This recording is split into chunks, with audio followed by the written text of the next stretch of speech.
What's going on, everyone? James Grage. I'm here at the Undersun Fitness Studio, and I've got a tip of the week for you. This week, we're going to be talking about using resistance bands for doing abs. I get people asking me, what are some of my favorite ab exercises? So I'm going to show you one right now, and this is a really easy one. This is using the Undersun door anchor. If you've seen it before, it's got a nice soft squishy end on one side. On the other side, it's got a loop where we anchor the band. So I'm going to show you exactly how I use this. I'm going to open this magical door that goes to absolutely nowhere here. What you want to do is take the flat side of the strap. Now that can go over a door, it can go on the side, it can go underneath depending on the anchor height that you want. This particular exercise, we want to go up high. So over the top, shut the door. Well, this one's tight right there. My magical door's not so magical. Now, I prefer to have the anchor on the other side of the door. So if you're in your house, do this on the side of the door that closes. That way, as you're doing these exercises and you're pulling on it, it's actually pulling the door shut. You don't have the risk of the door coming open. With that being said, I'm gonna lock the door. Now, run the band through the loop and run the band through itself. Just like that. That's step one.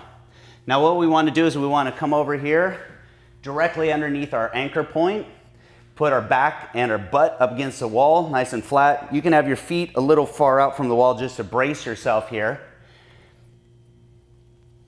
You want to reach back, get some tension here at the beginning of the range of motion, which is right here. And this is going to be a crunch. It's going to look just like this. Keeping your lower back and your butt against the wall, we are going to curl down just like this.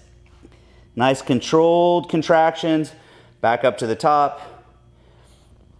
Nice concentric, isometric squeeze, and back up.